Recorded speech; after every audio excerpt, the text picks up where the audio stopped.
Morning, everybody. Welcome to the Angeles Forest. Good day for a drive. Quick PSA. Do us a favor here at The Smoking Tire. Whitelist us on your ad block software. We all use ad block, even me. We don't like the internet following us around. However, if there are content creators, not just us, that you like watching their videos and they don't charge anything, just whitelist their channel on your ad block software. Maybe sit through an ad. It really helps us all. Anyway, back to the video. This is Jackson. Thank you for coming down. And your modified 2-liter turbo Genesis Coupe. Yes. What's been done to this car? Intake, turbo back, tune, blow-off valve, and then just suspension stuff. Okay. And coilovers, I imagine? Yes, Megan Racing. All right. coilovers. And a nice set of wheels. And you are good to go. We're going to go up the hill because I don't want to follow that van. So let's see what... ooh, clutch is grabby. Aftermarket clutch. Yes. All right. Here we go.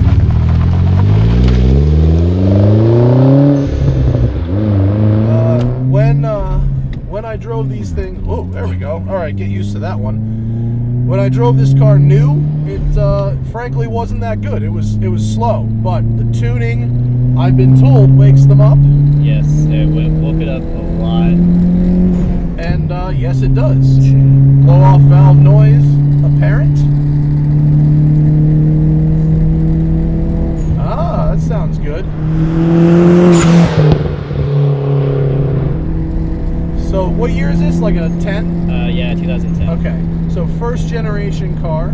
Hyundai did actually make quite a few improvements to this car for the second generation. Quite a bit more power for the 2-liter and some different styling and some fine tuning, and they helped a lot. But the aftermarket is here for the first gen cars. Yeah.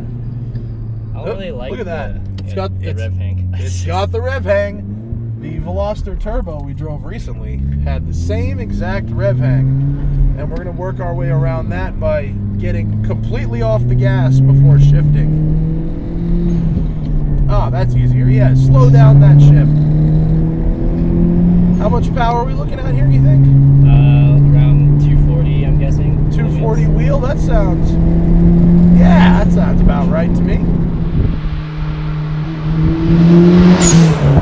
It's got good in the mid-range here. Yeah. I lost some low-end torque with the lighter flywheel.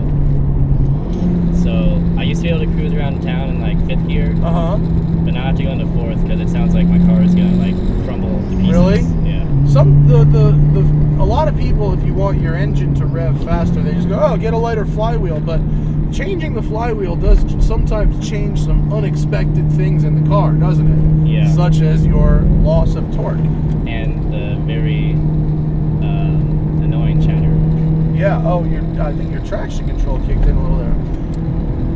Turn that off. Shifter's very short. It's direct though. Yeah. Third is a little sloppy, but Third is? yeah.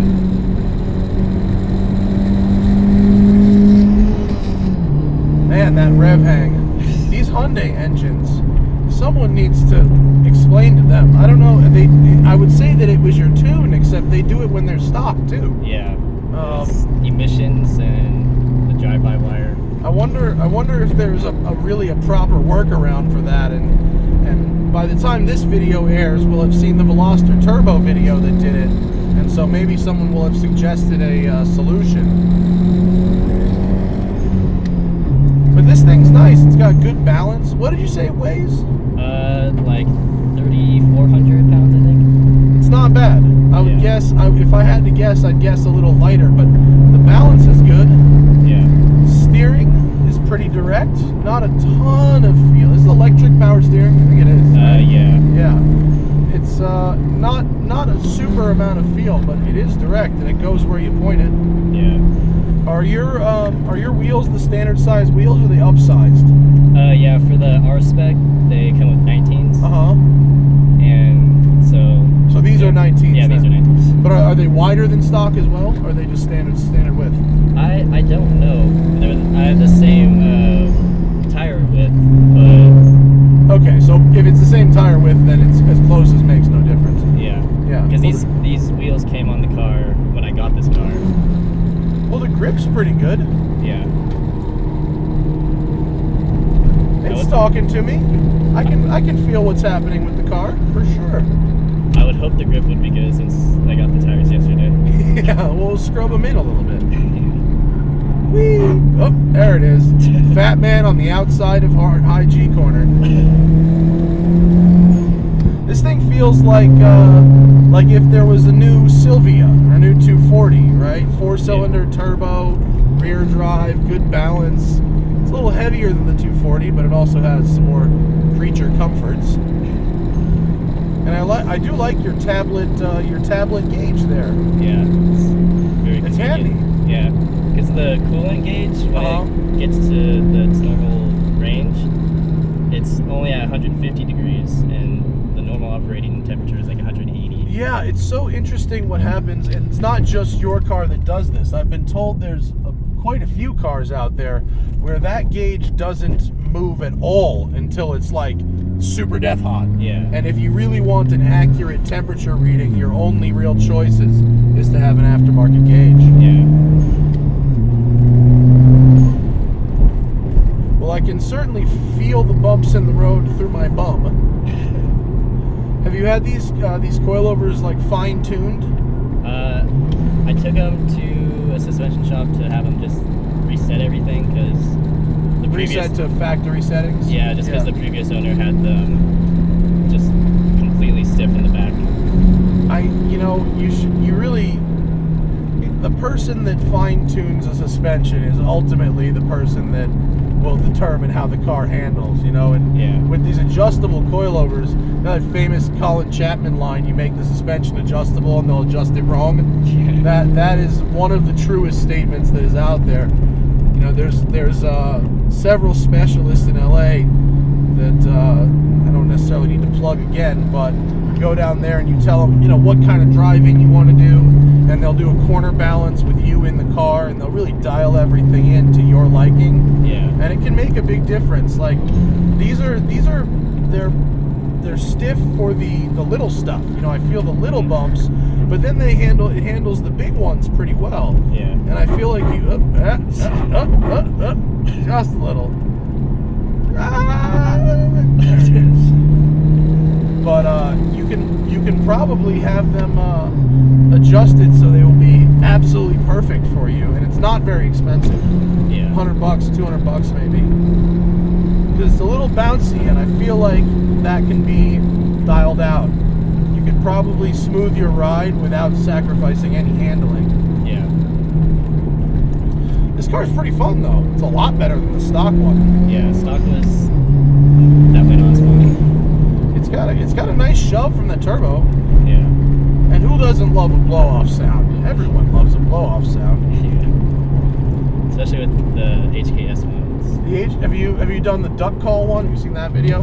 Uh, Someone got one of those blow-off valves and put a duck call on it, so every time you shift, it's like, wow! Oh, yeah, I It's have great. seen I can't say I would do it to my car, but I might do it to my car for one day.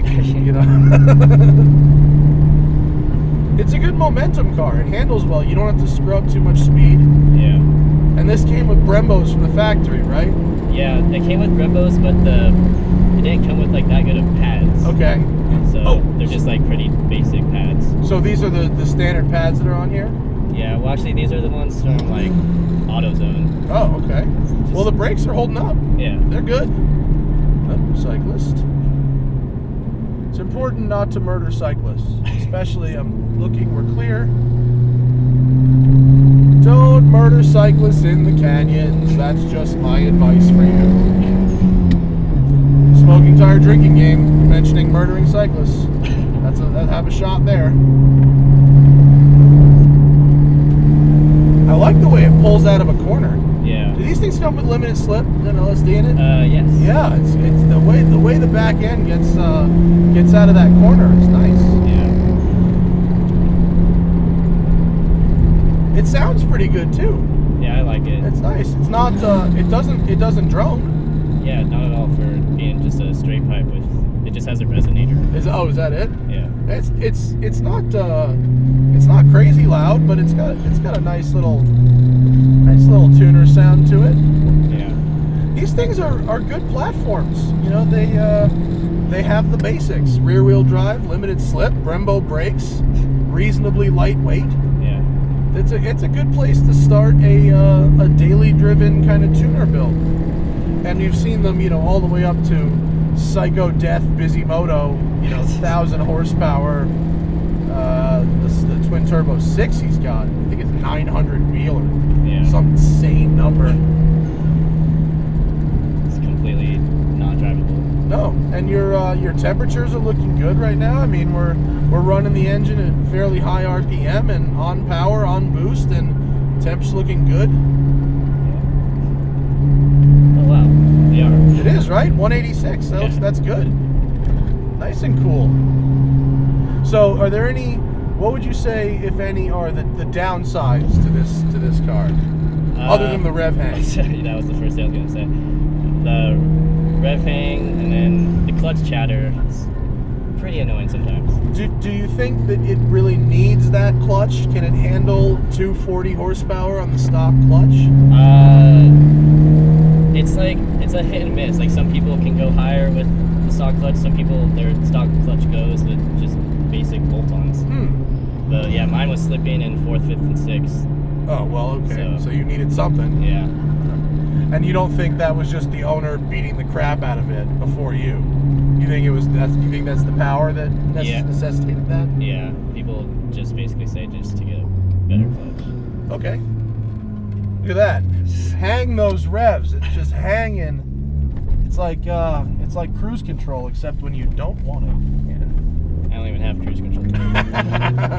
You have accidental cruise control. Man, the clutch is grabby. I'm sure you've got it nailed down by now, but at low speeds, takes a little getting used to. Yeah, when I drive other people's cars and then get right back in mine, you're just like, oh god, those clutches are so easy. Yeah.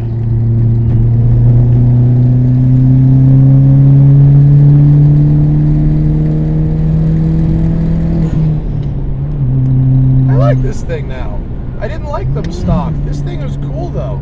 It seems like a little bit goes a long way with this car. Yeah. Especially in the power department, because now it has actual power. That's great. And your brakes aren't fading. Yeah. For AutoZone pads on stock hardware. Yeah. That's good.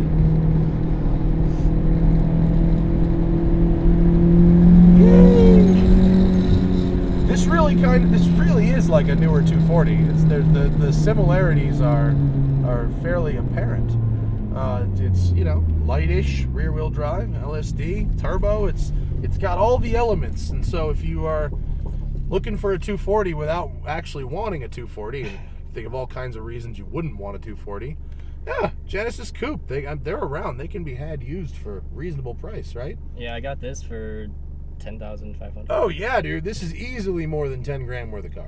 For sure. Thanks, Jackson. I appreciate your time. Thank you. And yeah, for those Hyundai fans out there, I hope we have redeemed the Genesis Coupe, and we can overlook my original review, and now you can just watch this one. Thank you very much. See you later.